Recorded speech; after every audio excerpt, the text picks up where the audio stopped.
ஆதித்யாவின் எண்ணமும் எழுத்தும் நிகழ்ச்சியில் இன்று நாம் சந்திக்கக்கூடிய பாடலாசிரியர் ரெமோ, குலேபகவலி, பேட்ட திரைப்படங்களின் பாடலாசிரியர் கு. கார்த்திக். மரணகானா விஜய் அவர்கள் தான் என்னை அறிமுகப்படுத்தினார். அனிருத் அவர்களுக்கு நான் முதலே அறிமுகமானேன். ஆனால் அந்த பாடலை நாங்கள் ஒரு 15 நிமிஷத்துலேயே எழுதி முடிச்சிட்டோம். அந்த ரெமோ படத்தோட என்ட்ரி தான் எனக்கு மிகப்பெரிய ஒரு வலுவாக இருந்தது. சினிமா துறையில் பார்த்தீங்கன்னா நான் வளரும்போது எனக்கு பெரிய ஹிட்ஸ்ன்னு சொல்லி கொடுத்தது விவேக் மெர்வின் இசையமைப்பாளர்கள். அவங்க இசையில் தான் குலேபாவாகட்டும், வரசேதாவாகட்டும் எல்லாமே நான் இவ்வளோ பெரிய ஹிட் அடிச்சது. சூப்பர் ஸ்டார் ஆனாலும் அந்த லைன் நீ தானே எழுதினேன், எப்படி எழுதினேன் அப்படின்னு கேட்டார். அப்போ தான் நான் சொல்லியிருந்தேன் அவர்கிட்ட, மோதி விடாதே மொத்தமும் கடன் அப்படின்னு எழுதியிருந்தார். ஆதித்யா டிவி நேயர்களுக்கு வணக்கம். உங்களது வெற்றிக்கு உறுதுணையாய் இருந்தவர்கள். சினிமா துறைக்கு வர்றதுக்கு முன்னாடியிலிருந்தே நண்பர்களாகட்டும், உறவினர்களாகட்டும் எல்லாருமே ஊக்கம் கொடுத்துட்டே தான் இருக்காங்க. இருந்தாலும் சினிமா துறைக்கு முக்கியமாக வர்றதுக்கு நான் முக்கியமான காரணமாக இருந்தவர் திரு மரணகானா விஜய் அவர்கள். ஸோ அவர்கிட்ட இருந்தால் முதல்ல நான் ஒரு சினிமாக்குள்ளே வர்றதுக்குண்டான வழியை அவர் எனக்கு காட்டினார். அதுக்கப்புறம் சினிமாக்குள்ளே வாய்ப்புகள் கிடைச்சாலும் என்னை ஒரு இடத்துலேருந்து பெரிய படங்களில் ஒர்க் பண்ண வச்சது முதல் முறையாக திரு அனிருத் அவர்கள் இசையமைப்பாளர். அவருடைய ரெமோ படத்துக்கு அப்புறம் தான் எனக்கு பெரிய ஒரு ஓப்பனிங் கிடச்சிது. எல்லா பெரிய படங்களையும் ஒர்க் பண்ண ஆரம்பித்தேன். கண்டிப்பாக இவங்கெல்லாம் எனக்கு நான் சினிமா துறையில் வளர்கிறதுக்கு இவங்க தான் உறுதுணையாக இருந்தாங்க. டாவியா நோவியா நோவேனாயா லவ்வியா பாட்டியா மீ வெரி சோகம்யா நெஞ்சில் அம்பு விட்ட சிட்டு கிட்டவாடி கிரீன் பெரட்டு எங்கடி போன என்ன விட்டு காட்டு நீய கபடி விளாட்டு பட்டுன்னு என்ன விட்டுட்டு போனா ட்ரீம் சீனில் கட்டுன்னு சொன்னா ஏய் காதல தான் பூவ அழகா வச்சாலே காதல தான் கழட்டி எரிஞ்சாலே ஹார்ட்ல தான் அவளை ஸ்ட்ராங்கா வச்சேனே உதறி விட்டா கதறி அழறே. உங்களை மெர்சலாக்கிய மெட்டு கண்டிப்பாக இருக்குது. இப்போது ரீசெண்டாக பேட்டை படத்தில் நான் எழுதின ஆஹா கல்யாணம் என்ற பாடல் பார்த்திங்கன்னா முதல்ல டியூனை கேட்கும்போதே மெர்சலாக இருந்தது. அந்தளவுக்கு ரொம்ப ஸ்பீடாக இருந்தது, ரொம்ப வேகமாக இருந்தது டியூனு. இதுக்கு எப்படி நம்ம வார்த்தைகள் பிரயோகப்படுத்த போகிறோன்றத ஒரு தயக்கத்தில் இருந்தேன். ஸோ அதுக்கப்புறம் அந்த டியூனை கேட்க கேட்க ஒரு செட்டில் ஆகி அதுக்கப்புறமா அந்த பாடலை எழுத ஆரம்பித்தேன். ஸோ அந்த பாடல் கேட்கும்போது எனக்கு மெர்சலாக இருந்தது. உடனே அதிக பல்லவி எடுத்துக்கொண்ட பாட்டு கண்டிப்பாக என்னுடைய சினிமா துறையில் பார்த்தீங்கன்னா நான் வளரும்போது எனக்கு பெரிய ஹிட்ஸ்ன்னு சொல்லி கொடுத்தது விவேக் மெர்வின் இசையமைப்பாளர்கள். அவங்க இசையில் தான் குலேபாவாகட்டும், வரசேதாவாகட்டும் எல்லாமே நான் இவ்வளோ பெரிய ஹிட் அடிச்சது. ஸோ அந்த குலேபா பாடலுக்கு நாங்கள் எடுத்துக்கொண்ட பல்லவி அதிகம். ஸோ அது நல்லா வரணும், ஒரு பிரபுதேவா மாஸ்டர் ஓப்பனிங் சாங் ஆடுறாருன்ற போது சிறப்பாக வரணுன்றதுக்காக நிறைய இன்புட்ஸ் மாஸ்டரும் கொடுத்தாரு. நாங்கள் அந்த பல்லவியில் நிறைய ஒர்க் பண்ணியிருந்தோம். ஸோ அதிகமாக நான் பல்லவி எடுத்துக்கொண்ட ஒரே பாடல் குலேபா தான்.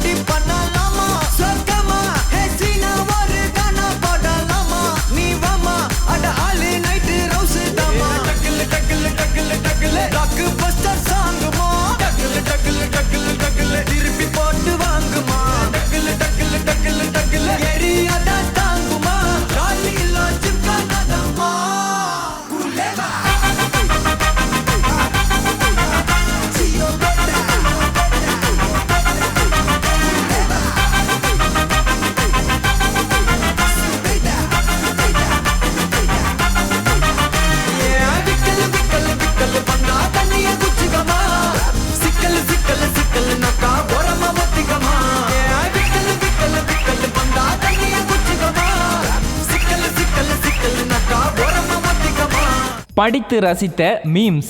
ரீசெண்டாக ஒரு மீம்ஸ் பார்த்தேன், அவர் ஐபிஎல் மீம்ஸு.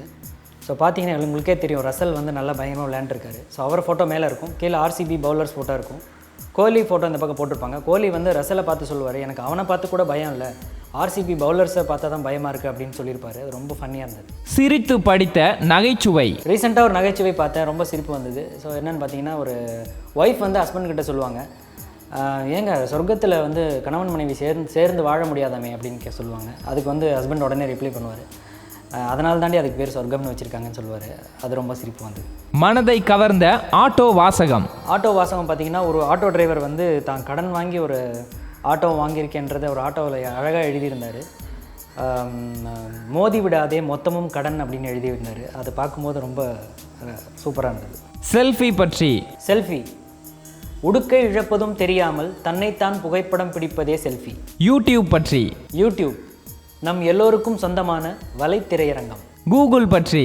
கூகுள் எல்லாம் அறிந்தவன், எதையும் திறப்பவன், ஆளினால் அழகுராஜா. அனிருத் பற்றி. அதை தான் நான் முன்னாடி சொல்லியிருந்தேன். மரணகானா விஜய் அவர்கள் தான் என்னை அறிமுகப்படுத்தினார். ஸோ அவர் மூலியமாக தான் ஒரு ரெமோ படத்தில் அந்த பாடலை டாவியான்ற பாடல் எழுதுகிற வாய்ப்பு கிடச்சிது. அப்போ தான் அனிருத் அவர்களுக்கு வந்து நான் முதலே அறிமுகமானேன். ஆனால் அந்த பாடலை நாங்கள் வந்து ஒரு 15 நிமிஷத்துலேயே எழுதி முடிச்சிட்டோம், முதல் பாடலை. ஸோ அங்கேருந்து அனிருத் அவர்கள் வந்து அவங்க கூட ஒர்க் பண்ணுற எல்லா டெக்னீஷியன்ஸுக்கும் என்னை ரெஃபர் பண்ணார். ஸோ அது மூலிமா தான் எனக்கு விவேக் மெர்வின் அவங்க எல்லாத்தையும் தெரியும். ஸோ அந்த பயணம் தான் அந்த ரெமோ படத்தோட என்ட்ரி தான் எனக்கு மிகப்பெரிய ஒரு வலுவாக இருந்தது. அங்கேருந்து தான் இங்கே வந்து நிற்கிறேன். பேட்ட படத்திற்கு பாடல் எழுதும் வாய்ப்பு கிடைத்ததும் எப்படி இருந்தது? ரொம்ப மகிழ்ச்சியாக இருந்தது. ஏன்னா அது அந்த மகிழ்ச்சியை வந்து ஏன்னா அந்த அந்த விஷயம் எனக்கு தெரியும் போதே விடிய காலையில் ஒரு 3 மணி இருக்கும். ஸோ அந்த டைமில் தான் அவங்க ஃபோன் பண்ணி சொல்லியிருந்தாங்க.